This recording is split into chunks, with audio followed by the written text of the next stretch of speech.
Fellow Special Agent, how are you? You'll stay there and raise your right hand. You can solemnly swear that the information you are about to provide will be the truth, the whole truth, nothing but the truth, so help you God.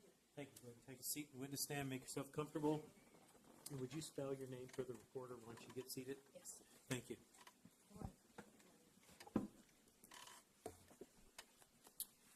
Ready? Liza, L-I-Z-A. Ludovico, L-U-D-O-V-I-C-O. All right, thank you. You may proceed. Thank you, Judge. Sorry. Will you introduce yourself to the jury for me, please?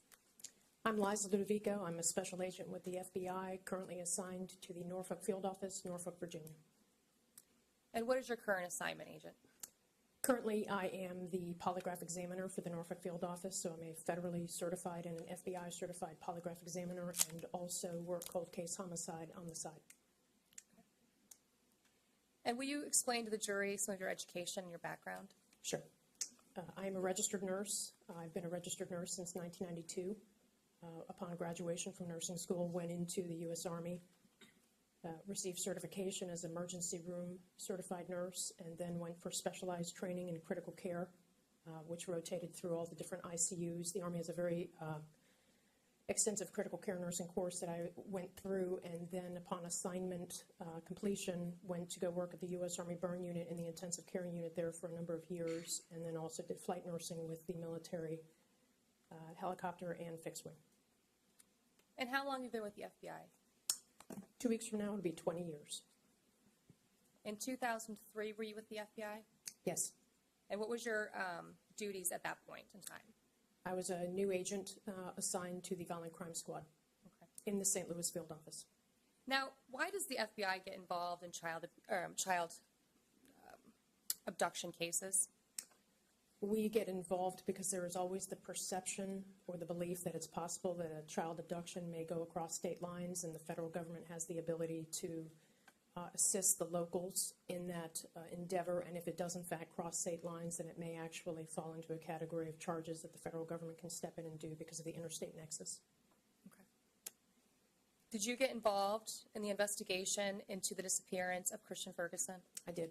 Do you recall when you were assigned to this case? Late July, early August 2003. Now, what was the first thing you did when you got assigned to this case, Agent Ludovico? I attended a meeting at the St. Louis City Police Department. And at that point, did you come into contact with a detective, Harry Howell? I did. And what happened when you came into contact with him, Agent? After the meeting, I noticed that he had a great big stack of paperwork under his arm, and I asked him what it was, and he said it was medical records. Asked him if he knew. And based on him telling you it was medical records, what was your response based on your training and experience as a nurse? I asked him if he knew what he was looking for, and he said no. And at that point, what was your next step? I asked him if he would like me to look at the medical records, because I advised him at that moment that I was a registered nurse, and of course he handed them to me quite abruptly. Okay. And did you review those medical records? I did. When you started reviewing those medical records, did you know what you were looking for? No. What were you looking at them for? Just wanted to see what the medical condition was that Christian Ferguson had, and I came in with an open mind because honestly I knew nothing about this case when I was assigned it. And in your training experience as a nurse prior to joining the FBI, you had experience reviewing medical records, and did you know how to read them? Yes. Okay. When you started reviewing the medical records, was there anything that stuck out to you in those records as a nurse and as an FBI agent that might be, or you thought might be, of probative value into the investigation of the missing Christian Ferguson? Yes. And what particularly stood out to you as potentially relevant evidence? Immediately, what jumped out at me was the weight loss and the missed medical appointments, because those were well documented in the records that I was reviewing. Okay. What else struck out to you? The failure to thrive, and as the medical record review continued throughout the investigation, because obviously more records came in, which I obviously was assigned to review, then I started noticing issues regarding the prescriptions and other medical supplies that were not being picked up, or as it expanded into the home health care records and what the home health nurses were stating, that Sometimes they didn't have supplies that they required in order to review or be able to provide that level of care that was assigned by the physician and the healthcare team to Christian. Now, at some point, Agent Ludovico, did you have occasion to search the house owned by the Ferguson family? It was, I think, 3720 Sylvan Place. Yes. And what were you looking for? Let me stop back. When the FBI does a search, you have a specific protocol and a method to your madness, would you say? Yes. And what is that protocol? Can you explain it to the jury? Yes. It was an occasion where the evidence response team was requested to handle the search at the residence, and it is a very carefully choreographed, structured search that has very specific timeline requirements that are usually met. For instance, when you once you have the warrant and you make entry into the house, you don't just immediately go in and start searching. A site survey is done by the search team leader and very specific members of the team. If they are running any sort of dogs on the premises, that has to happen before anybody goes into the residence. Photographs are taken, rooms are labeled, sketches are made. Very, very specific things happen for administrative documentation purposes before we ever initiate a moment of searching. And were these protocols followed on August 13th, 2003, when you entered the Ferguson household? When the FBI entered, yes. Okay. Now, when you entered, did you know, or was there something in particular that you were interested in finding or not finding in the house? The target of the search warrant, which was a state search warrant, it was not a federal warrant, but the target of the warrant was looking very specific for medical supplies, prescriptions, and technically they would look for any signs of foul play. And you said they went in initially, the evidence response tech team, but then you went in shortly thereafter, is that correct? I was brought into the residence at some point, yes. And that's common procedure that the special agent does not go in until after the evidence response team has been in, correct? Once the team search is initiated, there will be a time potentially for searchers or for the case agent to go in. I was not a searcher on this particular, I did not have an assignment, but I was the case agent representative for the FBI, so I was outside with Harry Howell until I was brought into the residence by the search team leader. Okay. I'm going to show you the marked States Exhibits 70 through 99.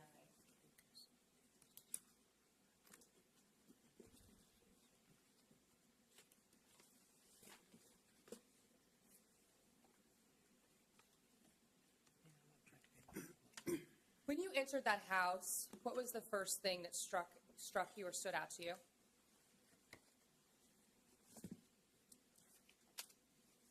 It was tidy. Okay. And Didn't look well lived in per se upstairs you say upstairs. Did it look well lived in somewhere else? in the basement. Okay. And did you locate what you believed or later identified to be Christian and Connor's room? I did. And where was that located? It was located on the first floor, and it was the room that was closest to the street. So it actually had a bedroom window that was on Sylvan. It's a ranch-style house, so first floor, front window. Your Honor, if I may approach. You may. I'll show you the marked States Exhibit 70, let's go through in order, through 99. Thank you.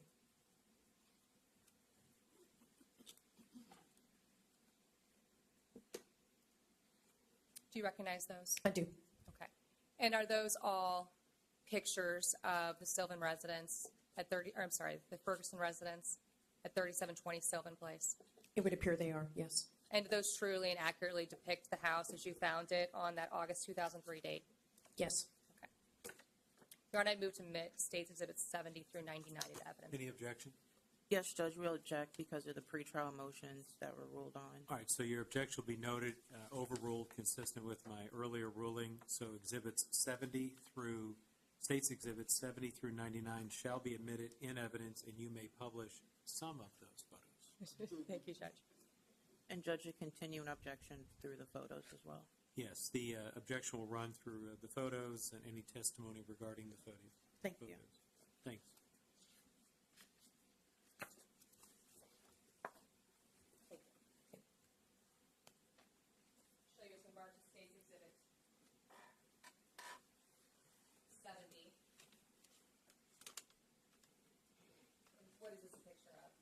picture of the front of the residence. And where would Connor and Christian's house have been located? Their house or their room? I'm sorry, the room. The room is the window with the awning. That is actually their bedroom window. Thank you. I won't publish all of these right now, but.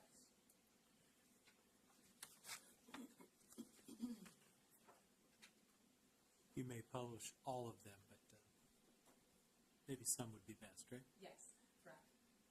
This, I'm going to show you some there, just states Exhibit 74. Now, what is this picture of? When you immediately come through the front door, that is the dining room area on the first floor level. I'm sorry, and can you see Christian and Connor's room, or do you know where Christian and Connor's room is in conjunction with this picture? I know where it is in conjunction with the picture. You can't, can you see it? No.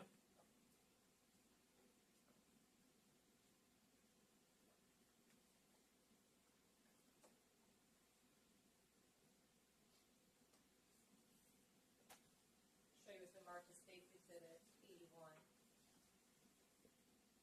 What is this a picture of? A photograph of Christian and Connor's bedroom. Did you notice anything unusual about Christian and Connor's bedroom? Is there a smell? Objection, leading. Yeah, sustained.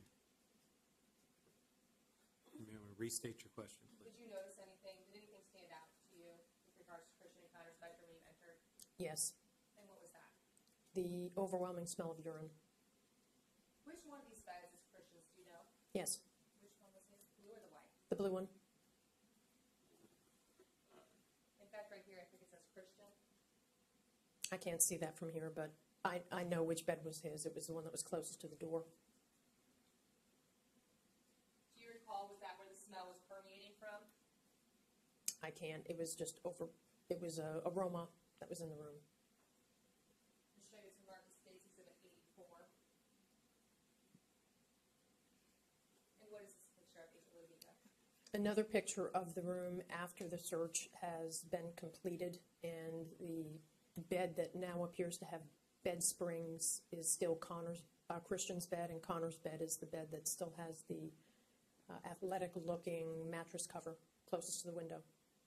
And so do you take pictures, or I'm sorry, the FBI takes pictures at every step before they remove items from the bedding Yes. to document what they're doing? Yes.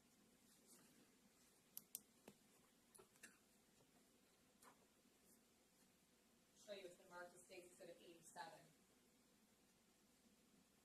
And what is this a picture of, Agent Lodica? This is the batting that was closest to the box spring, so the actual springs on the mattress. This was the batting that was over top of that as it's been removed. And it looks like there's some darker circles. Do you know what those were? Yes, And what were those? that is rust, as the box spring metal was in the presence of a liquid substance that eventually over time caused it to oxidize and rust. And this is the batting from the Christian's bed. Yes.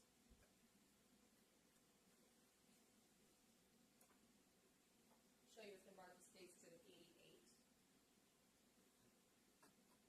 And what is this a picture of? Same batting, other side. And there's stains on it, correct? Yes. Were you there when this picture was taken? I don't recall. But this is the way it looked on that day. Yes. Show you what's been marked as State's Exhibit 89. And what is this a picture of? It's the picture of the underside of the mattress batting, again, where the box springs were closest to this material.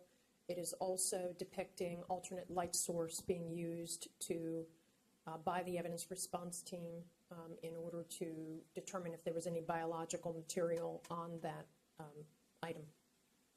And so let's talk about alternate light source. What, in layman's terms, is an alternate light source? Do you know?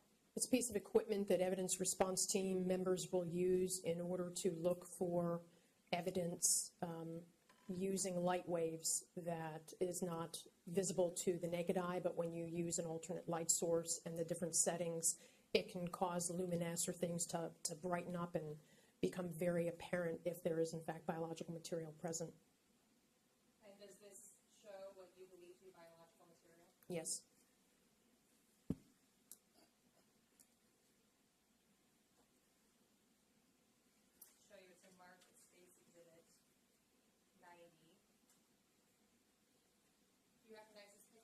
Yes, And this is Christian's bed, correct? yes. And what is that? Objection, speculation.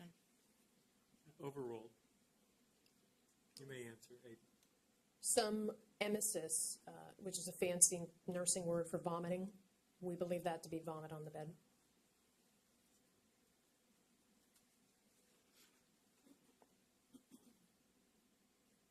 States at 91. This is another picture of the emesis. Yes,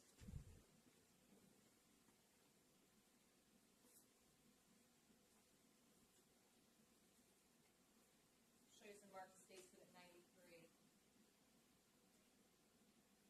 And what is this a picture of? it's the top sheet that covered the mattress box, and it is depicting a very large circle, believed to be evidence of biological material that was on that sheet.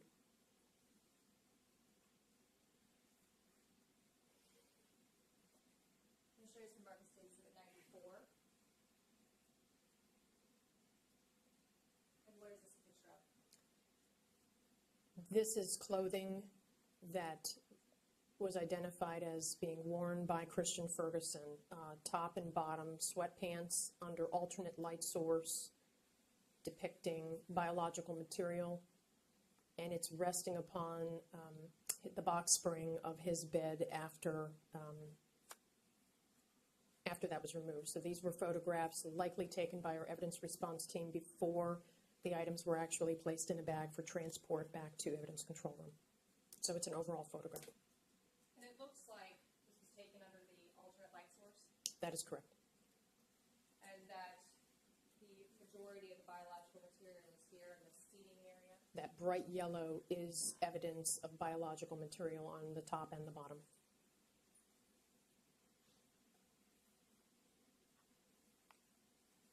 Shows and marks states at 95. And what is this a picture of? The same item, but the other side. So it's been flipped over. The other side of the clothing items are now being examined under alternate light source, and the purple ruler that's placed in the photograph is designed to give context to what size you're looking at. So that's usually done deliberately by evidence response teams, so you can have context to the size of the pattern.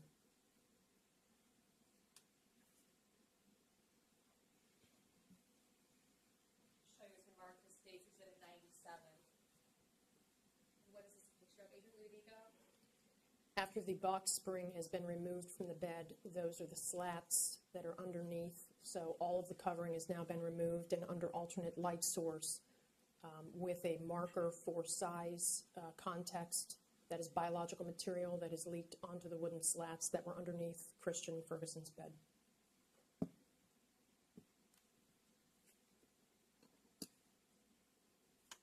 Shows and marks states at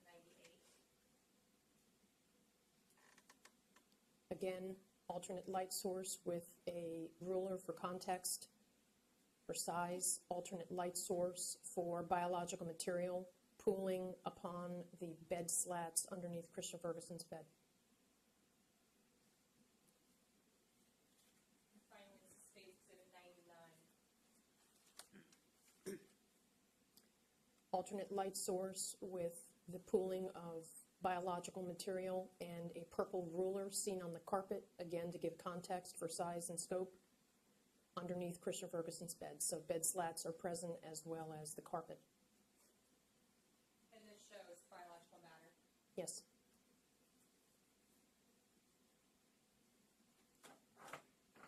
Agent Ludovico, did you participate or know of searches for Christian Ferguson?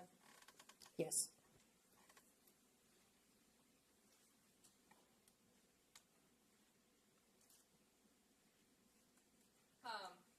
Were there multiple searches? Yes. When you say biological material, what do you mean? Could be the presence of blood, urine, semen. That's what alternate light source is designed to detect. Biological material is anything that is derived from the human body or could have come from the human body.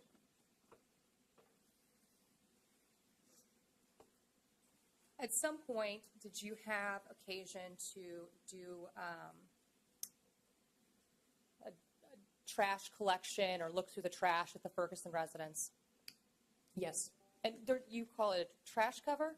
Trash pole or trash cover. pole. Yes. Okay. And when you did that, what did you do? Will you explain to the jury how you did that? I was aware that there was trash at the residence because after the search warrant was completed, documentation is going to be created by the evidence response team and signed by all the investigators. That document indicated that there were some things that were in the trash, which led me to eventually wait for the trash to get to the curb, and then a trash collection or a trash pole is where I collect the trash instead of the trash man, and I take it for the purposes of looking in it. And when you looked in the trash, or why did you want to pull the trash? The search warrant paperwork created by and documented by the senior team leader indicated that there were diapers that were in the trash, and also 4 empty cans of Pediasure, which was part of the medical volume of liquid substance that was nutritional in value for Christian that he was receiving. And so I was curious to see the typical concept of what goes in must come out. I wanted to see what went in, and I wanted to see what came out. And did you open those diapers? I did. Will you explain to the jury how many diapers there were? There were 5 diaper bundles within the bags of trash. 5. And were these double diapers? Yes. Will you explain what that means? The diapers, when they were removed from Christian Ferguson, there was 2 diapers that were on him at the same time. So he was not wearing 1 but 2 in order to capture all of the biological material that was being evacuated from his body through the normal processes. Okay. And when you opened those diapers, what did you find? Objection, relevance. Overruled. You may answer. Obviously, I found biological material, the evidence of urine, and in some cases, because again, there was only 5 diapers, the evidence of fecal material, and then in some of the diapers, no evidence of fecal material, but evidence of digested diaper material and the plastic. So it was literally passed through his GI tract, and there was the equivalent of digested diaper material that passed through him completely with no fecal material whatsoever. And why did you find that relevant to this investigation, Agent Ludovico? Back to what I said earlier, what goes in must come out. If there's no fecal material in the GI tract, and not all of the diapers had fecal material in them, then it would suggest that there was no food Objection, substance. speculation, Judge. I'm sorry. This is speculative. Overruled. You may finish your answer. It would suggest that there was nothing in his GI system from food intake of some sort. But what went in his mouth eventually worked its way through his GI tract, and diaper material went in his mouth and came out his bottom into the diaper. Nothing further, Your Honor. All right, thank you. Cross-examination. Thank you, Judge.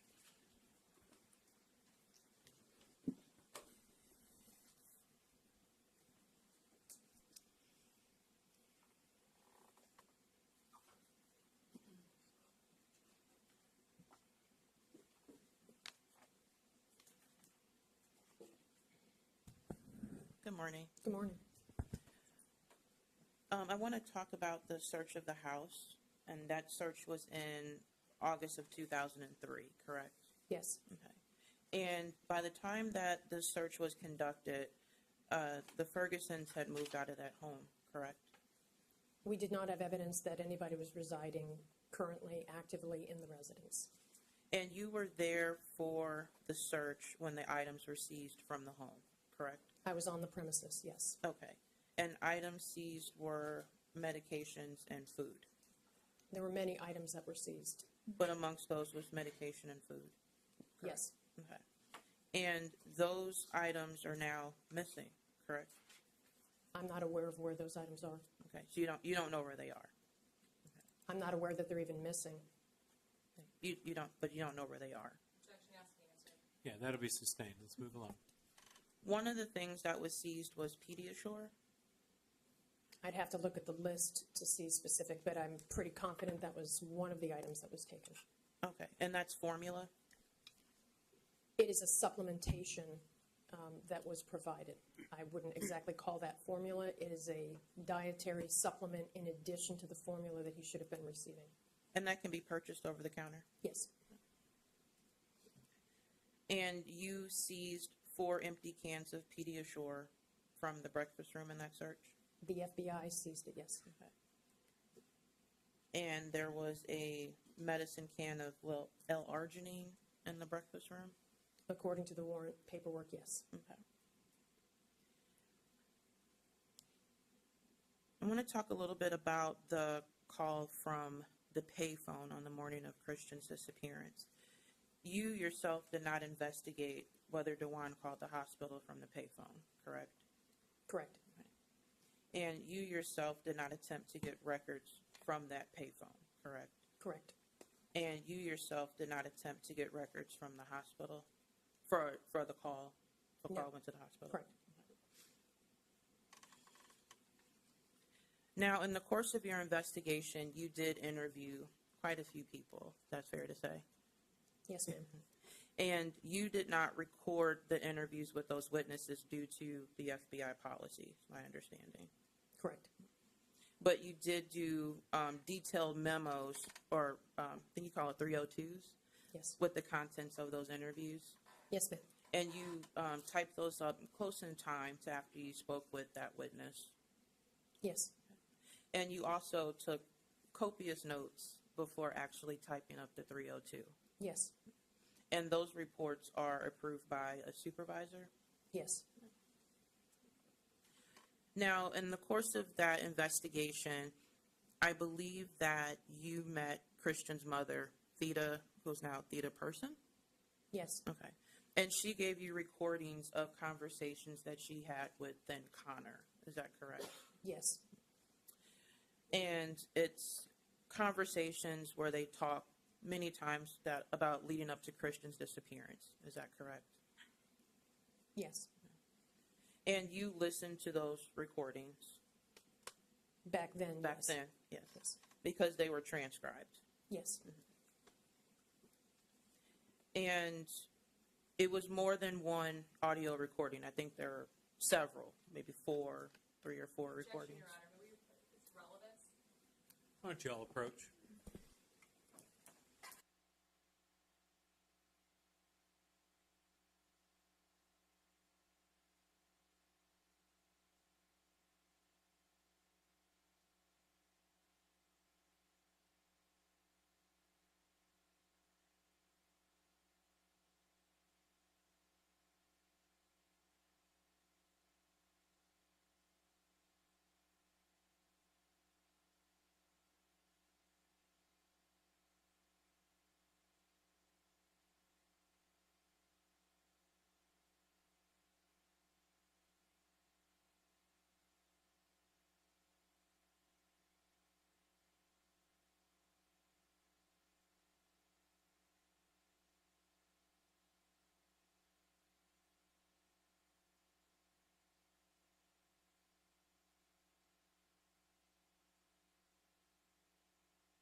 So I'll sustain the objection. You may ask your next question, please. Thank you.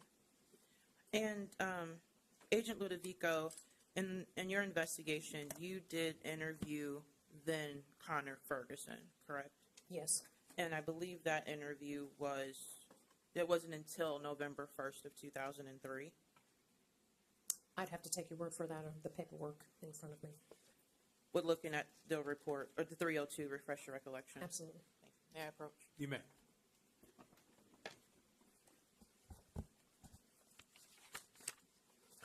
November 1st, 2003. Okay, thank you. And this is your 302 report Yes. of Connor Ferguson? It is. Yes. Thank you.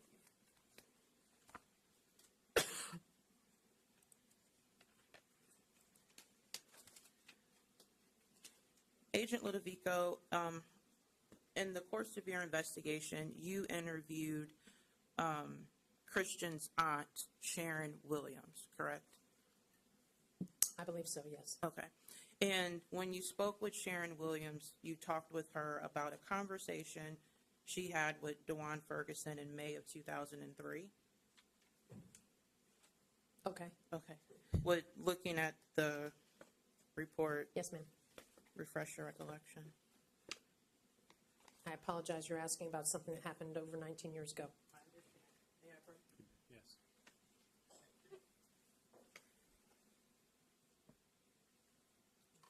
August 25th, 2003 was when the interview occurred. And yes, Sharon Williams, Rayford. Did you get a chance to review this before testifying today? I may have skimmed it. Okay. I looked at a lot of documents. There was a big box that was sent.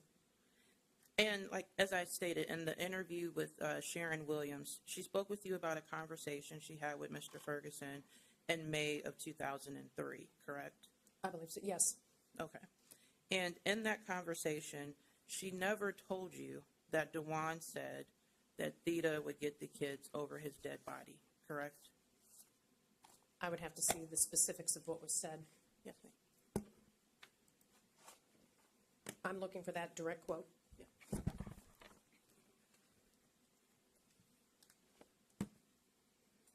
And I can.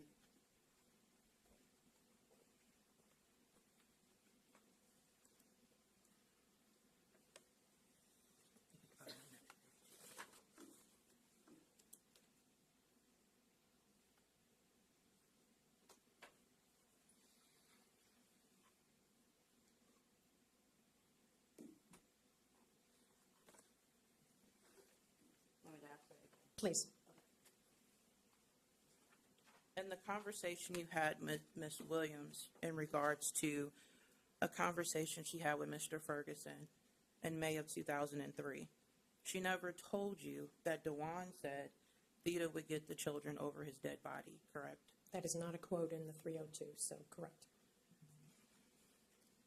And she also never told you about a conversation she had with Dawan in January of 2001 regarding Christian's hospitalization. Is that correct? That document is referencing when he came over the house, so that is my understanding of the only time, to my knowledge, that I had a conversation with her. No, I'm talking about in this interview with Ms. Williams. Is that also talking about the hospitalization as well? No, I'm saying in your interview with Ms. Williams, she did not discuss with you about a conversation she had with Dawan in regards to Christian's hospitalization in January of 2001, correct? No. Okay, thank you.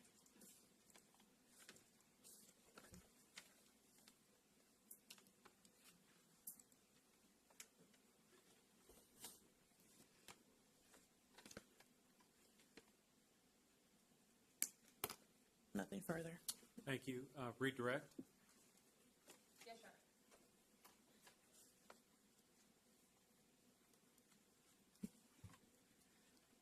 Agent Ludovico, did you discuss, or do you recall after reviewing your document, do you recall discussing Christian's hospitalization in 2001 with Sharon Williams? I don't remember having that conversation. You didn't ask her about anything back in 2001, is that correct? I probably didn't if I didn't know to ask the question or know that she had information about it. Okay, thank you. Anything further? No. All right, thank you. The witness may be released. Yes, Your Honor. All right, you may step down. Thank you.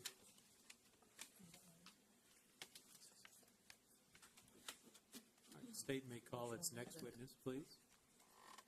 Your Honor, may we approach? You may.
right, ladies and gentlemen, we are going to take a short break. The court again reminds you of what you were told at the first recess of the court. You must not discuss this case among yourselves or with others or permit anyone to discuss in your hearing, of course, until you retire to consider your verdict. Don't form or express any opinion about the case. Do not do any research or investigation. Do not communicate with others about the case, and do not read, view, or listen to a newspaper, radio, electronic communication from the internet, or television report of the trial. We'll get you back out as soon as we can. All right, thank you all.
So the state is going to resume with the evidence. You may call your next witness, please. Thank you, Your Honor. At this time, the state calls Lynn Ferguson to the stand.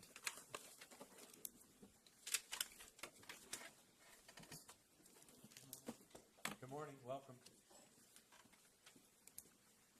Stop right there. Raise your right hand. You do solemnly swear that the information you are about to provide will be the truth, the whole truth, and nothing but the truth, so help you God. I do. Thank you. Go ahead and take a seat here. Witness stand. Make yourself comfortable. And when you do get comfortable, if you just spell your name for the reporter, please.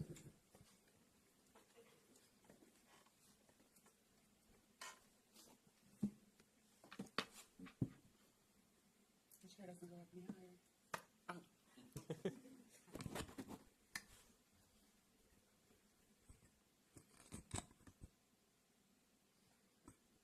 Could you just spell your name, please?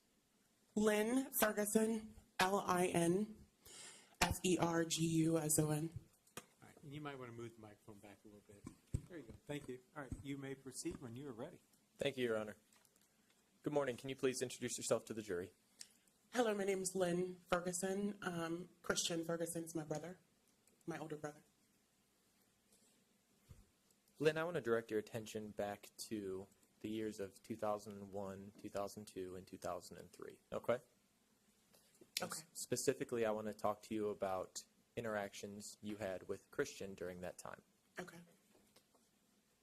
Do you know somebody by the name of Dawan Ferguson? I do. And who is that person to you? I call him my sperm donor. Do you see Dawan Ferguson in the courtroom today? Yes. Can you please point to him and describe what he is wearing? I can't see that far, but it looks like he's wearing either a black or a dark navy blue kind of suit jacket and some kind of blue tie over a white shirt with glasses. Your Honor, I would ask that the record reflect that the witness has identified the defendant, Dawan Ferguson. The record will so reflect. Thank you. And Christian Ferguson was your brother, correct? He is my brother, yes. At some point, did you live on St. Vincent with Dawan Ferguson and your brother Christian? Yes. And then at a later point, did you live on Sylvan Place with your brother Christian? Yes. When you lived at Sylvan Place, where was your bedroom? Closest to the front door with a window that overlooked the front. Did you share that room with anybody? Yes. Who? Christian. Who else had bedrooms on the first floor? Everyone except, well, I'll say Tia and Deshonda. Did they each have their own rooms? Yes. And then was there a bathroom on that first floor as well? Yes. And then did Dawan and Monica live in the basement? Yes.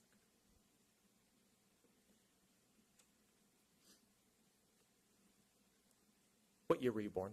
1994. And when was Christian born, if you know? 1993. Do you guys have birthdays that are close in time to each other? Yes. And what month would that be? October. So you were 1 year younger than Christian? Almost. Can you describe to the jury what Christian's physical appearance was like after he had suffered his coma in 2001?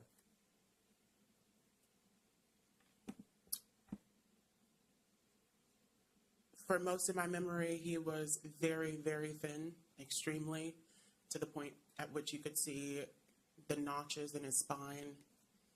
You could see his pelvic bones. You could see his bones basically through his skin. He was very skinny. Do you remember a time in your childhood where you would be able to play with Christian? Mm-hmm. And Yes. would that have been before he had his coma in 2001? Yes.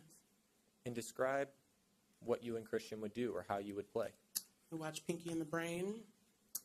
We'd play Rugrats through the CD-ROM on the computer, or through the computer.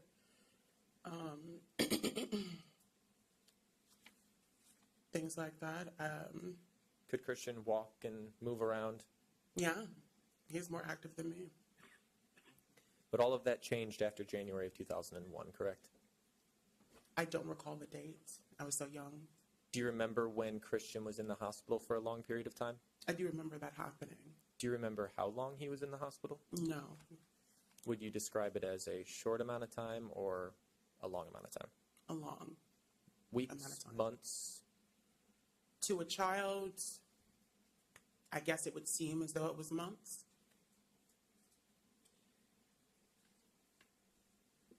When Christian was in the home on Sylvan Place, where would he be all the time? Tied up to the bed in our room. And what do you mean by tied up to the bed? Can you describe that to the jury? Yeah, there was a comforter that was usually tied around his torso, around his abdomen area, and it was tied with a knot behind the bars of the bunk bed that was at times split apart. So he could not get away from that bed or from that cross-legged position. So at one point, did you guys have bunk beds then? Am I following along correctly? Yes, And then at some point, did they become two separate beds in the room? yes. And at the time that Christian was reported missing by Dawan, were they separated? At the time, at what time? When Christian was reported missing by Dawan, were the beds separated? Yes. Now, you talked about how Christian would be tied up to the bed. Was there anything that you remember in your childhood during this time period where Christian would be left alone at the house? Yes. Can you describe that to the jury? There was one situation, we left the house, and it was dark outside, and I remember all of the lights were out in the house. They were turned off. It's dark in the house, and I even remember asking, is Christian still in there? And we went to the Renaissance Hotel, which I called, I think, the Black Hotel back then. And I remember it vividly because we ate burnt burgers. Yeah, we were just supposed to be having fun while he was at the house, to my knowledge, strapped to the bed in the dark. Were there any other adults that were left with him? No, not that I know of. At some point during this time period with Christian, there were nurses that would come and take care of him from time to time, correct? Yes. But in the evenings and over the weekends, there were no nurses in the Objection house. leading. Hold on a second. Yeah, sustain. Just restate your question, please. Would nurses be in the house in the evenings? I don't recall when the nurses would be there.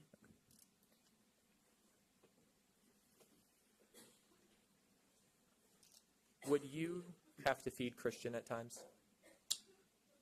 The only time I remember trying to feed him, I would say no. I would say no. The only time that I remember trying to feed him was the night of June 10th, June 11, 2003 or so. Would you ever try to clean him up? Yes, I had to. And why would you have to? Because no one else did it. We lived in squalor. I And begged him. how was Christian's appearance when you felt like you had to clean him? I mean, he was disheveled. He was usually wearing nothing but a diaper that was soiled, and I would do the best of my ability to change those. And at certain points, put clothes on him, but at other points, I guess I just figured that it wasn't even something that was necessary since he was in the same situation day in and day out. And how old were you at this time? I had to be like 7, 6, and then even 8 years old. You mentioned earlier to the jury that you could see Christian's bones, essentially, correct? Mm-hmm. During the springtime leading into summer of 2003, did you notice a difference in Christian's physical appearance? Again, time frames escape me because I was a child and I didn't really have a concept of time that I do now. But I remember for the majority of the time that he was mentally disabled to the extent that he was after the coma, that he just looked completely the same. I mean, just like horribly skinny. I remember even his face looked a little contorted, a little different than it used to be, you know. He almost looked like everything physically was changed about him because of what happened. Lynn, I want to talk to you about the day of June 10th leading into the next morning of June 11th. Now, you were a child at that time, correct? Yes. And did you share a bedroom with Christian at that time? Yes. Did Christian have a G button or a feeding tube? He usually did. On June 10th, during the day, was Christian's feeding tube in him? No. When did you notice it was missing? When I first noticed him. And tell the jury about that. I mean, I don't know where I came from that day. I don't know why it was the first time I was seeing him, because this is from so long ago, but I do remember vividly coming into the room and seeing him. There was dried blood next to where his G-tube was supposed to be. It's like a drop. And his G-tube was, of course, missing. And I looked around for it, couldn't find it, desperately looking for it because my child mind thought that there was something wrong. And Did you tell anyone? Yes. Who'd you tell? Monica, What, if anything, did Monica say? that you already knew. Let's talk about how Christian appeared on that day, the day that his G-tube was missing. Was there anything unusual about Christian's physical appearance or demeanor? Yeah, he was moaning, he was groaning the entire day. Seemed that he was in immense pain. Was there anything unusual about his eyes?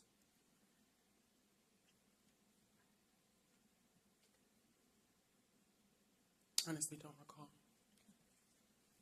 This moaning, this groaning, what you described as immense pain, did that continue from the day leading into the night? Yes.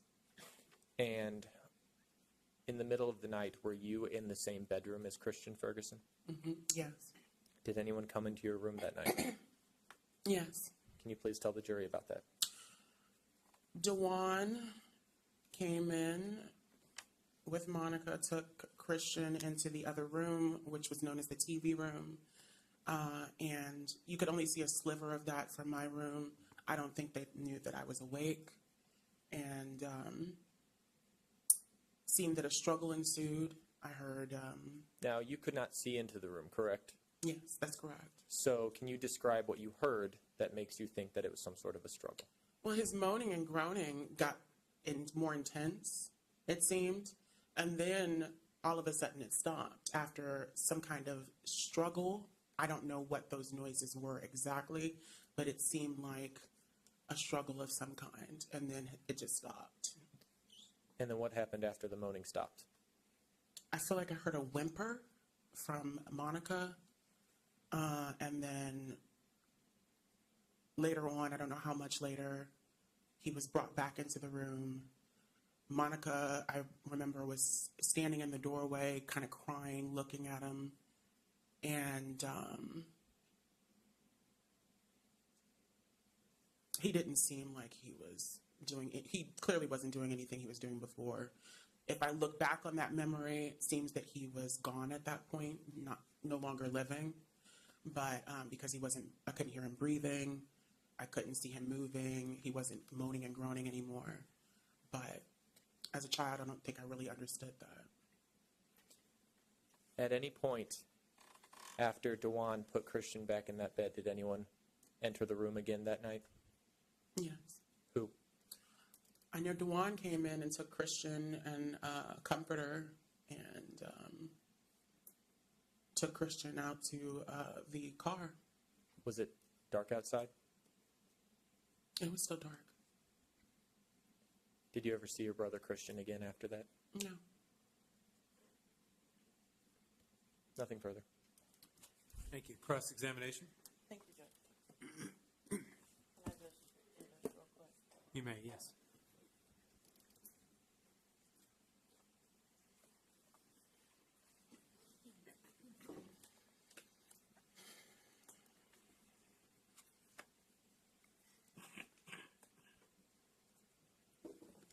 Good morning.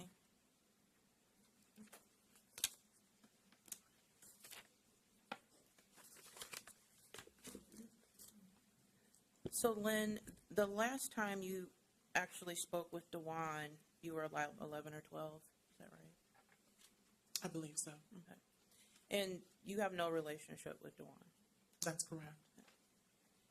And at the age of 14, you went into foster care? Objection, Your Honor. Relevance. May we approach? You may.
Hold on 1 second, okay? All right. So the objection is sustained. You may ask your next question, please. Thank you. Lynn, let's go back to June 10 into June 11th of 2003, okay? You definitely saw Christian live on June 10th of 2003. Is that a question? Yes. What's the question? You definitely saw Christian alive on June 10th of 2003. Sorry, it's just worded weirdly. I'm sorry, what was the date? June 10th of 2003. Yes. And before Christian went missing, you were a happy kid.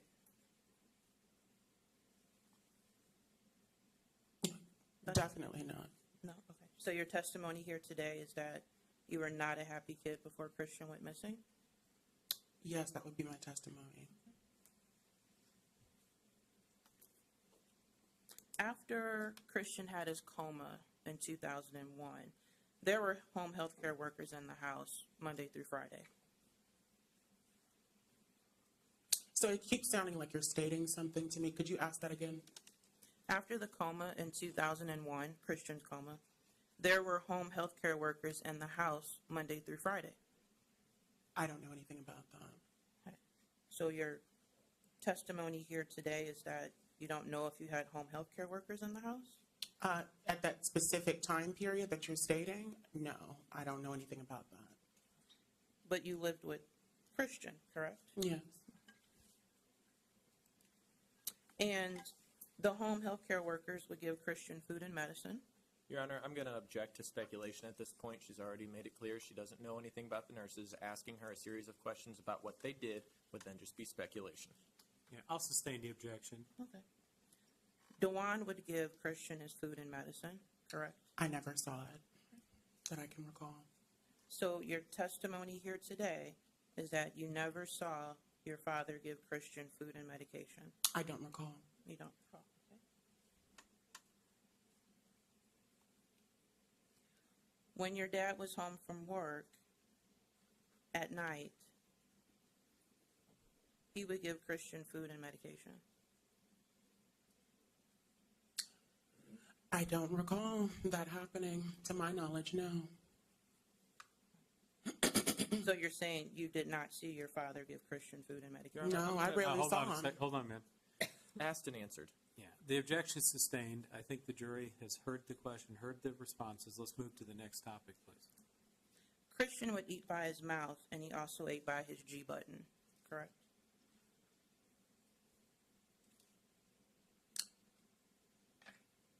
I don't recall seeing him being fed, so I couldn't answer that for you. So, again, your testimony here today is that you did not see Christian get fed? Yes, my testimony is that I did not see him be fed, or given medication, and more specifically by Dawan Ferguson. Okay. And Christian was an active child and would get into things he shouldn't get into, right? At what point?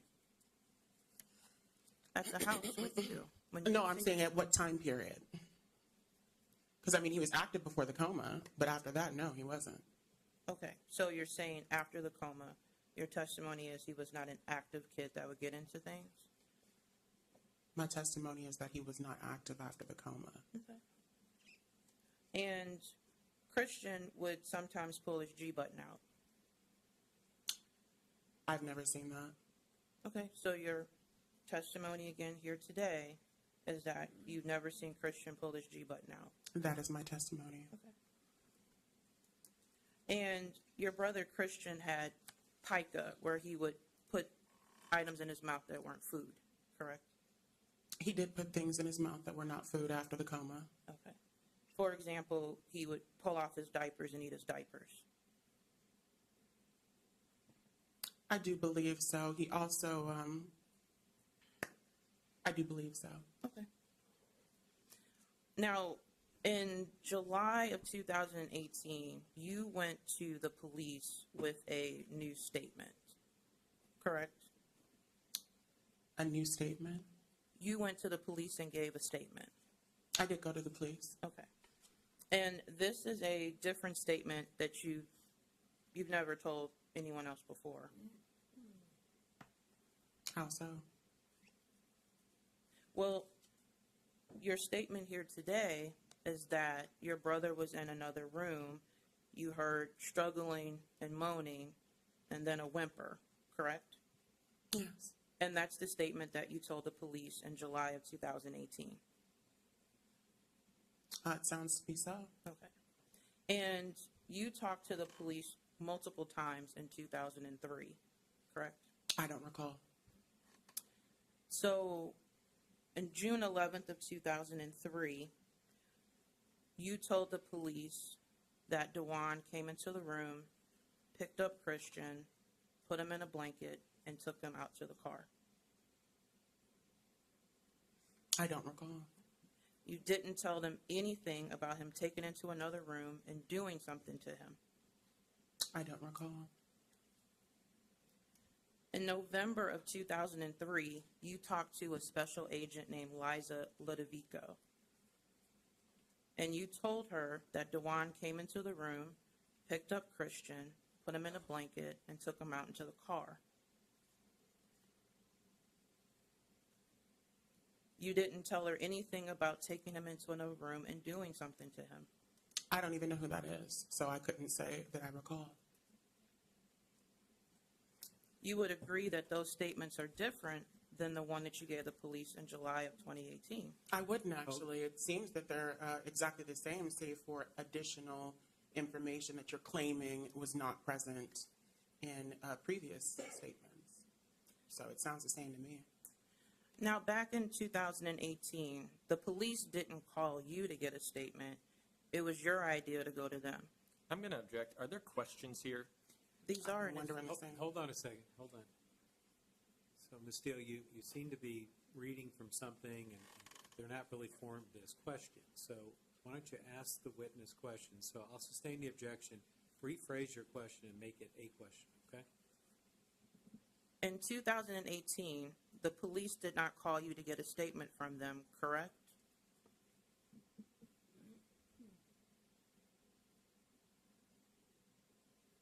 I wanted to give them a statement, if that's what you're asking. They didn't ask me to give them a statement. Okay. So it was your idea to go to them, correct?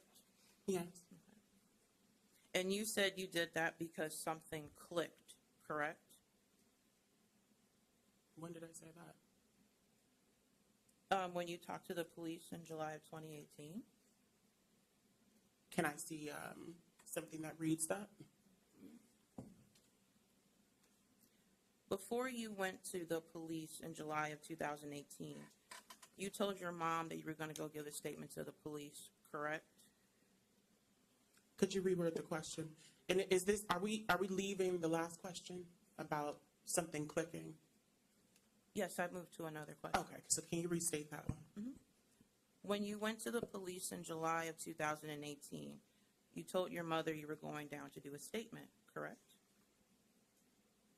Yes.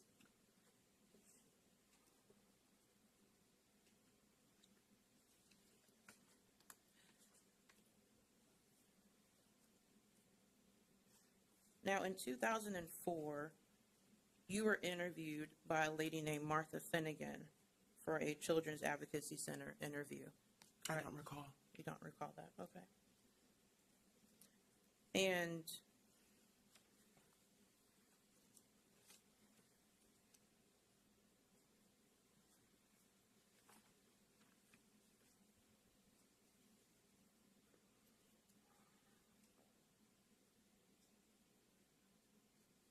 back in 2003, you had a lot of conversations with your mom in regards to Christian's disappearance, correct?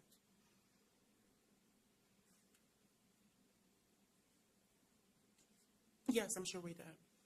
And your mom would audio record those conversations with her, correct? I do recall a few conversations being recorded. And sometimes at the conversations, I believe your mom's then husband, Victor Thomas, was present for some of those conversations, correct? I don't recall. Okay. But Dawan was not present at those conversations, right? I don't recall, but I don't believe so. Okay. And your grandparents were not present at those conversations, right? Dawan's parents. Oh, no, I don't recall. I don't believe so. And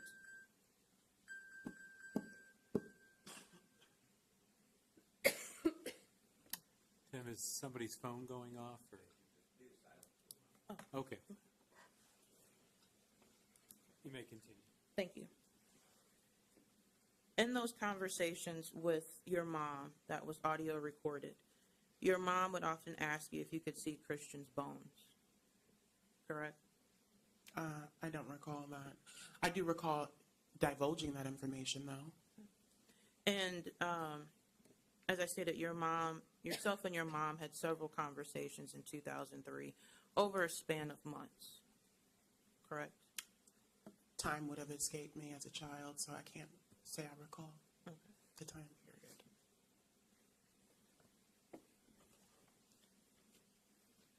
So your testimony here today is that Dawan was not taking good care of Christian, correct? Yes. But you told your mom in 2003 that Dawan was actually taking good care of him When? in 2003 in Where? the audio conversation. In a who conversation? In one of the conversations with your mom that she recorded. I don't recall that. Okay. So your testimony is you don't recall telling your mother that. Yes, that would be my testimony. Okay. And your testimony here today was that Christian G button wasn't in when you left for school? When? On June 10th of 2003, that day. I don't know where I was going or where I was from, whence I was coming. I just know that his G-tube was missing. Okay.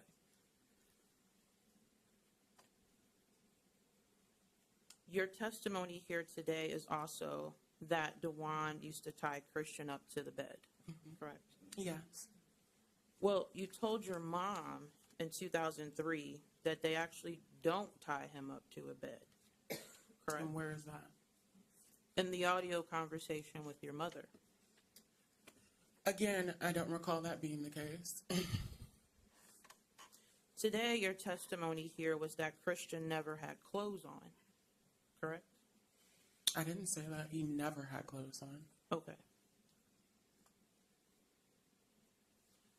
Your further testimony here today was that when you told Monica that Christian's G button was missing, that the response was, I know. I already know. But in those conversations with your mom in 2003, you told her, when you told Monica that the G button was missing, she said she didn't know. I don't recall any of that.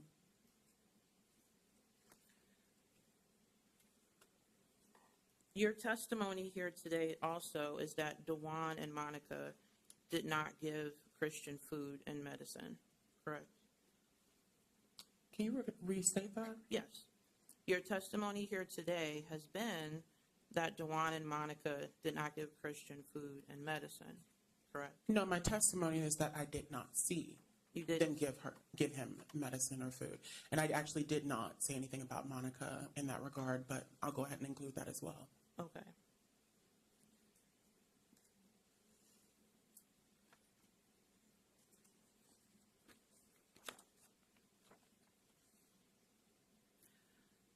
Your testimony today on direct was that Christian was taken into another room and there were no more sounds and you heard a whimper and you thought that he was gone, correct?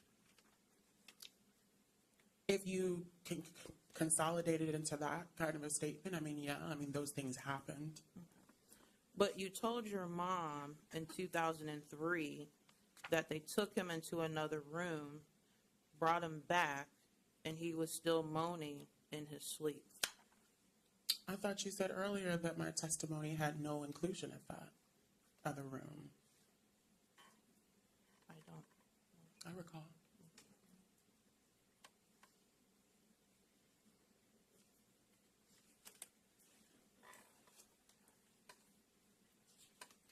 You never told your mom in these conversations that Dawan took Christian into another room and did something to him. Can you ask that again?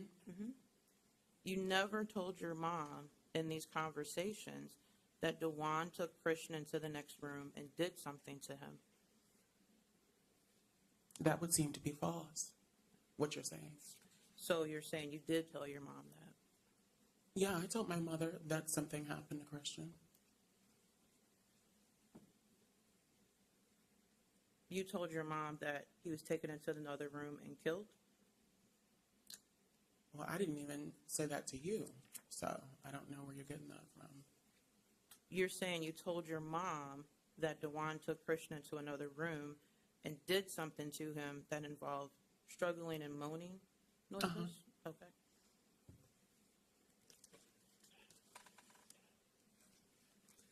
Judge, permission to enter Defendants Exhibit 1.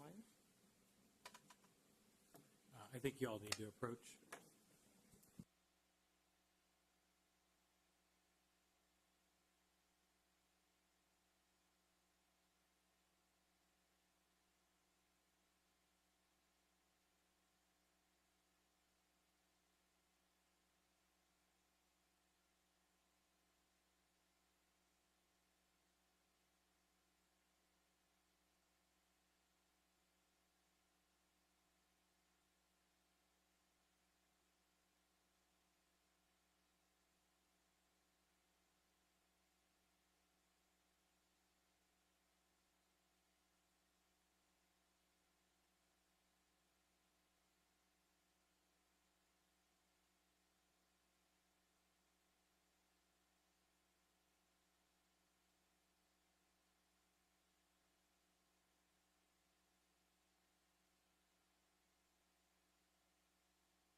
Thank you, ladies and gentlemen, for your patience.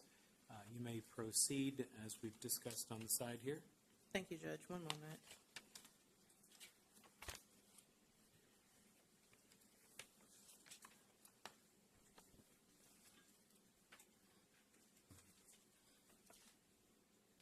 Okay, Ms. Ferguson? You okay? I just burped. Oh, okay. As I had stated earlier, you remember having audio recorded conversations with your mom back in 2003, correct?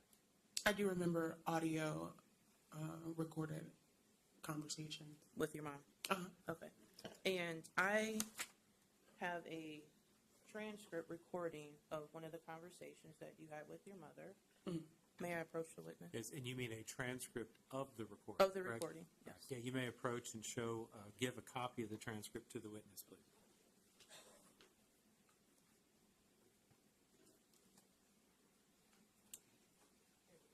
Ms. Schlesinger, the state agrees that this is an accurate transcript of, for the purposes of this examination, of the phone call or conversations that occurred between Mom and Connor Ferguson, correct? Yes, I reviewed them. All right, thank you. So Thank you. why don't you direct the witness's attention to certain page and line numbers and ask your question.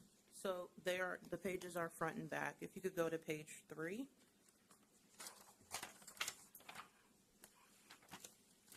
And go down to line numbers 20 through 25. You found it? Uh-huh. Oh. So I had asked you earlier that your testimony today was that Dawan was not taking good care of Christian. Hold on a second. Your Honor, I'm going to object again, improper. We discussed this at the sidebar. She's to read the specific lines and then ask yes or no. Right. Okay.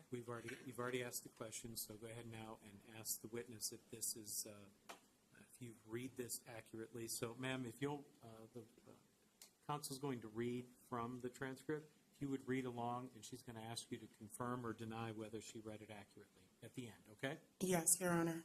All right, you may proceed. Thank you. So your mom had said, let me tell you something, let me tell you something. You need to do all that you can to let me know anything that you will. Do know about Christian? Okay. How was your daddy taking care of Christian? Your answer was good.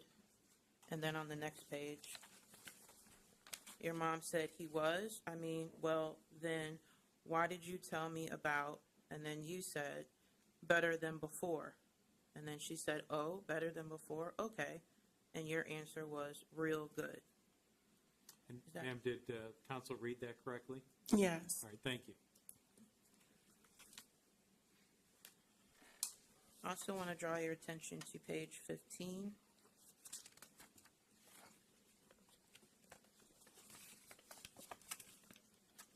And it is line 10 through 17. Okay. So your mom had said, so they keep him in that bed all the time? How do they keep him in? Do they tie? How do they keep him? And you responded, no, they don't tie him. They let him roam free in his bed, but there's a little hole, and he doesn't know how to. Sometimes he knows how to get out of the hole, but sometimes he doesn't. Did I read that correctly? Yes. And then I'm going to draw your attention to page 19.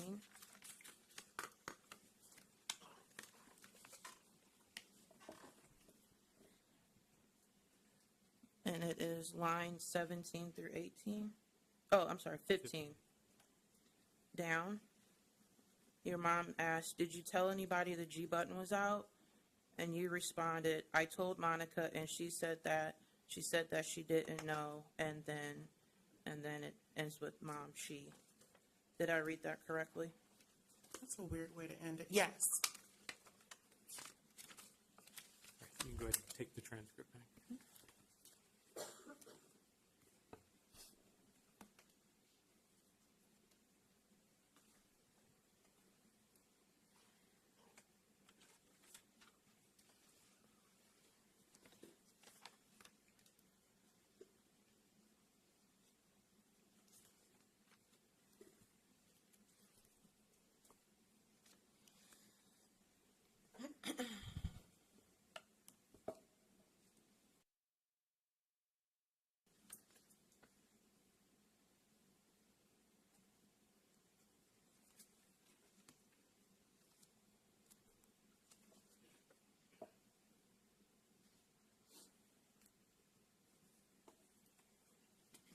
One moment, sorry, Judge.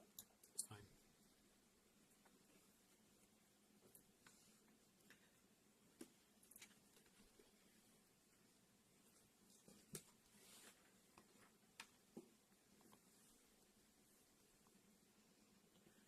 Your testimony here today has also been that Christian was very thin, could see notches in his pelvic bones through his skin. That's not exactly how I worded it, but yeah. Okay. You could see notches in his spine, and you could see his pelvic bones. I had asked you earlier that about a conversation you had with Special Agent Liza Ludovico, and that would have been in November of 2003. And I believe you said you didn't remember that lady. I don't recall that woman or the conversation. Okay. Spoken to many people throughout my life. Do you recall ever speaking to a FBI agent in regards to your brother's missing? No, I don't. Okay. So is your testimony here today is that you've told other law enforcement agencies that you could see Christian's notches and pelvic bones? I don't know what I've told other law enforcement agencies. So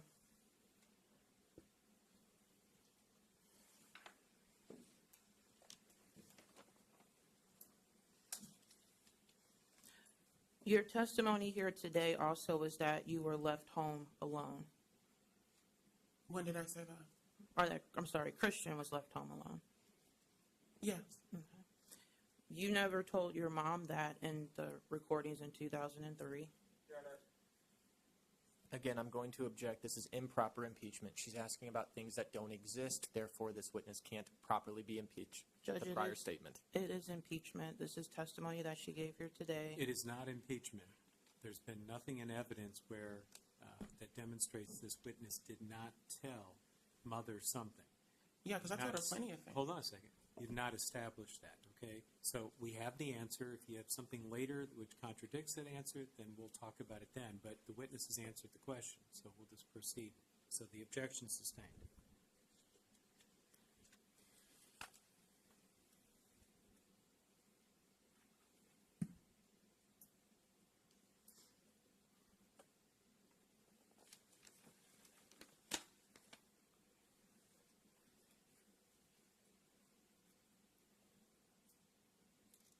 On the morning that Christian went missing, back on June 11th of 2003, police officers came to the house on Sylvan, correct?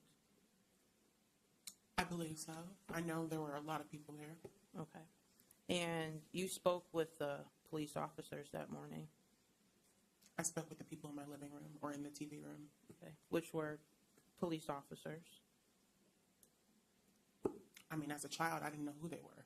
So, I mean, And you spoke with them when they came to the house that morning. Okay. yeah. And you did not tell the police officers about your brother having an appearance of skin and bones and pelvic bone showing, Your correct? Honor, I'm going to object again. One, counsel's testifying. There's been no questions. And two, we just discussed this. She's asking her about absence of evidence. The objection sustained. Next question, please.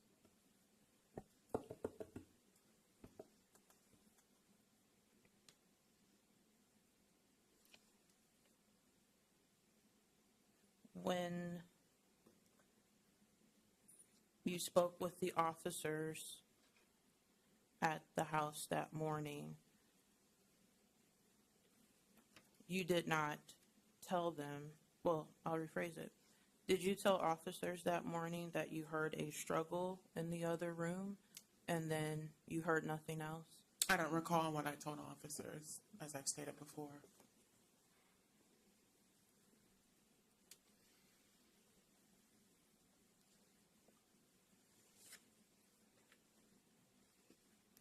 I recall what seared into my brain that night. Nothing further. All right, thank you. Any redirect? Yes, Your Honor.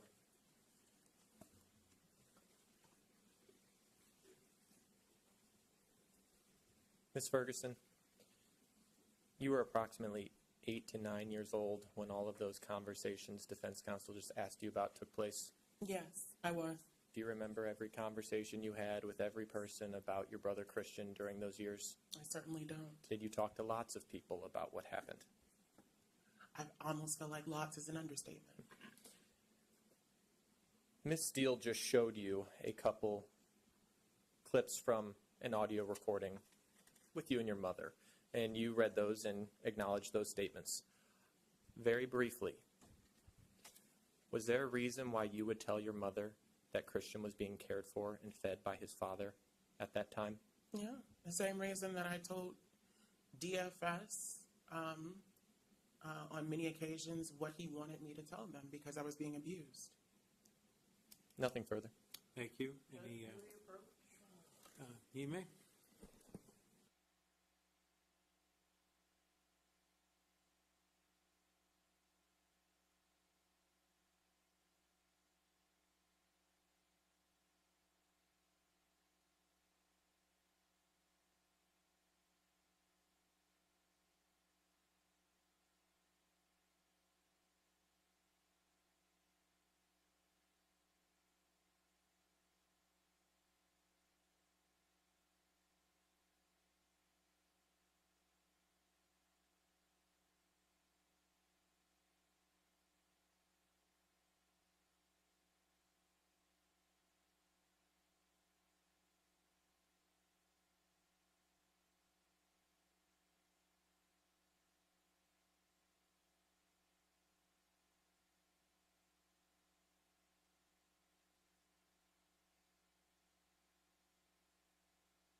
All right, so you ready to go?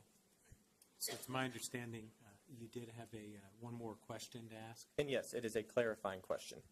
Lynn, I'm talking about at the time when you were talking to your mother, when we are talking about at that point about concerns or fears, you are not talking about the defendant, Dawan Ferguson, correct? I'm sorry, could you restate that? When you were having those conversations with your mother after Christian was reported missing, Uh-huh. Which were recorded. which were recorded, yes. Okay. And we're talking about concerns you had and why you said those things to your mother at that time. Uh-huh. You were not talking about the defendant, Dawan Ferguson, correct? Regarding those concerns? At the time after Christian was reported missing. Yeah, I was talking about him. All right, okay. Any other questions? No. All right, thank you. You may take a seat. Ladies and gentlemen, why don't we take an early lunch break? Get you back as soon as we can. It's now 11:20. Why don't you all plan on coming back at 12:25, please? I'll try to get you out as quickly as possible. All right, the court again reminds you of what you were told at the first recess of the court. Until you retire to consider your verdict, you must not discuss this case among yourselves or with others or permit anyone to discuss in your hearing. You should not form or express any opinion about the case until it's finally given to you to decide. Don't do any research or investigation on your own. Don't communicate with others about the case by any means. Do not read, view, or listen to any newspaper, radio, electronic communication from the internet, or television report of the trial, and keep those news alerts disabled, please. Thank you. Enjoy your lunch. See you back at 12:25 in the jury deliberation room. All rise for the jury.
About the state's, I think you were referencing the state's supplemental motion in limine.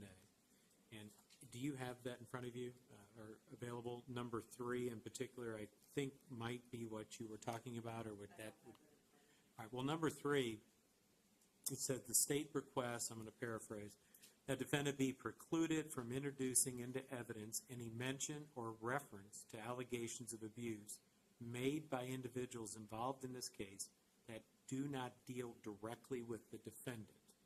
So what the state was seeking was, because it goes on to say, the state anticipates that defendant will seek to introduce into evidence testimony that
You're looking at early images of little Christian Ferguson, his parents speaking with Five on Your Side back in 1995, explaining their son's rare condition that required special attention to the foods he ate and how much of it.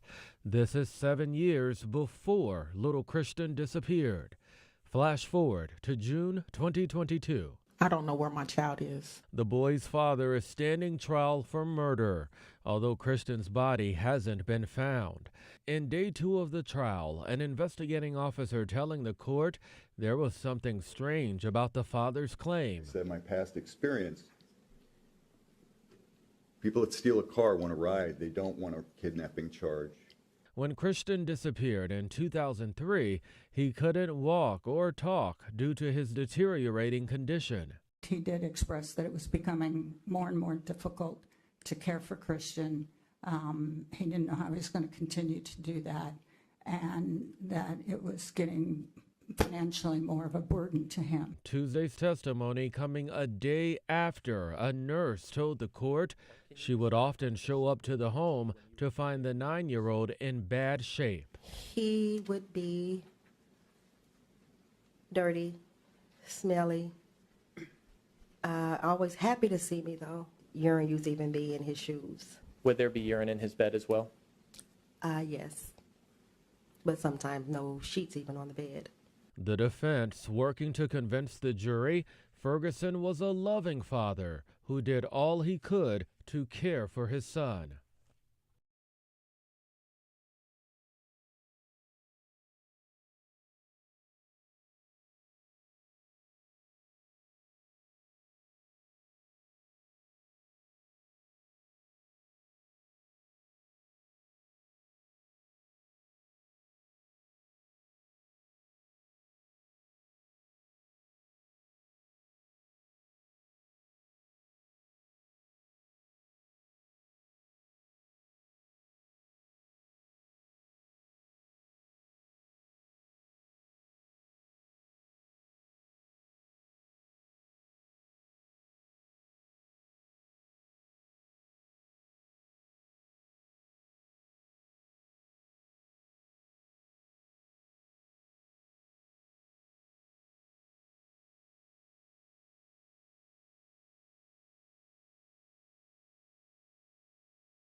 You're looking at early images of little Christian Ferguson, his parents speaking with Five on Your Side back in 1995, explaining their son's rare condition that required special attention to the foods he ate and how much of it. This is 7 years before little Christian disappeared. Flash forward to June 2022. I don't know where my child is. The boy's father is standing trial for murder, although Christian's body hasn't been found. In day 2 of the trial, an investigating officer telling the court there was something strange about the father's claim. Said my past experience, people that steal a car want a ride. They don't want a kidnapping charge. When Christian disappeared in 2003, he couldn't walk or talk due to his deteriorating condition. He did express that it was becoming more and more difficult to care for Christian. He didn't know how he was going to continue to do that, and that it was getting financially more of a burden to him. Tuesday's testimony coming a day after a nurse told the court she would often show up to the home to find the 9-year-old in bad shape. He would be dirty, smelly. Always happy to see me, though. Urine used to even be in his shoes. Would there be urine in his bed as well? Yes. But sometimes no sheets even on the bed. The defense working to convince the jury Ferguson was a loving father who did all he could to care for his son.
You're looking at early images of little Christian Ferguson, his parents speaking with 5 on Your Side back in 1995, explaining their son's rare condition that required special attention to the foods he ate and how much of it.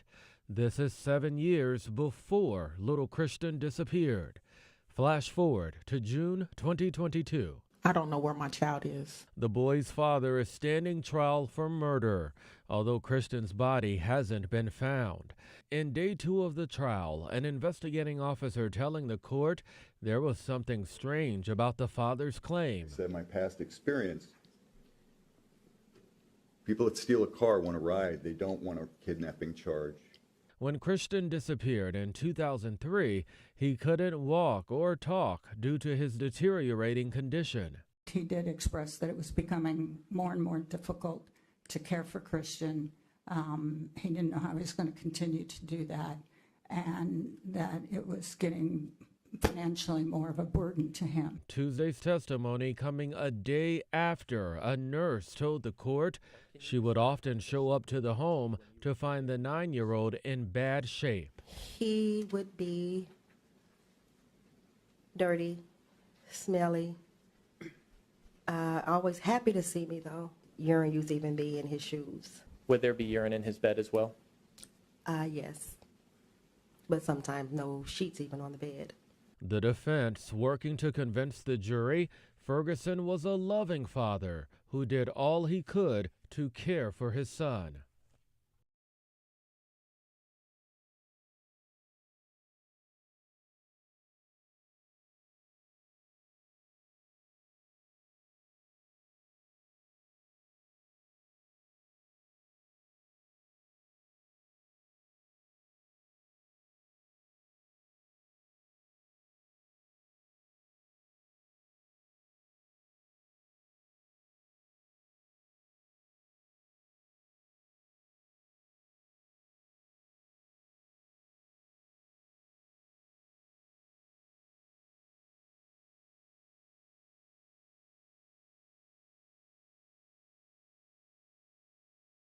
You're looking at early images of little Christian Ferguson, his parents speaking with 5 on Your Side back in 1995, explaining their son's rare condition that required special attention to the foods he ate and how much of it. This is 7 years before little Christian disappeared. Flash forward to June 2022. I don't know where my child is. The boy's father is standing trial for murder, although Christian's body hasn't been found.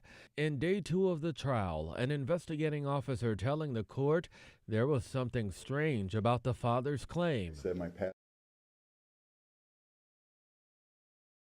You're looking at early images of little Christian Ferguson, his parents speaking with 5 on your side back in 1995, explaining their son's rare condition that required special attention to the foods he ate and how much of it. This is 7 years before little Christian disappeared. Flash forward to June 2022. I don't know where my child is. The boy's father is standing trial for murder, although Christian's body hasn't been found. In day 2 of the trial, an investigating officer telling the court there was something strange about the father's claim. Said my past experience. People that steal a car want a ride. They don't want a kidnapping charge. When Christian disappeared in 2003, he couldn't walk or talk due to his deteriorating condition. He did express that it was becoming more and more difficult to care for Christian. He didn't know how he was going to continue to do that, and that it was getting financially more of a burden to him. Tuesday's testimony coming a day after a nurse told the court she would often show up to the home to find the 9-year-old in bad shape. He would be dirty, smelly. Always happy to see me, though. Urine used to even be in his shoes. Would there be urine in his bed as well? Yes. But sometimes no sheets even on the bed. The defense working to convince the jury Ferguson was a loving father who did all he could to care for his son.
You're looking at early images of little Christian Ferguson, his parents speaking with Five on Your Side back in 1995, explaining their son's rare condition that required special attention to the foods he ate and how much of it. This is 7 years before little Christian disappeared. Flash forward to June 2022. I don't know where my child is. The boy's father is standing trial for murder, although Christian's body hasn't been found. In day 2 of the trial, an investigating officer telling the court there was something strange about the father's claim. Said my past experience, people that steal a car want a ride. They don't want a kidnapping charge. When Christian disappeared in 2003, he couldn't walk or talk due to his deteriorating condition. He did express that it was becoming more and more difficult to care for Christian. He didn't know how he was going to continue to do that, and that it was getting financially more of a burden to him. Tuesday's testimony coming a day after a nurse told the court she would often show up to the home to find the 9-year-old in bad shape. He would be dirty, smelly. Always happy to see me, though. Urine used to even be in his shoes. Would there be urine in his bed as well? Yes. But sometimes no sheets even on the bed. The defense working to convince the jury Ferguson was a loving father who did all he could to care for his son.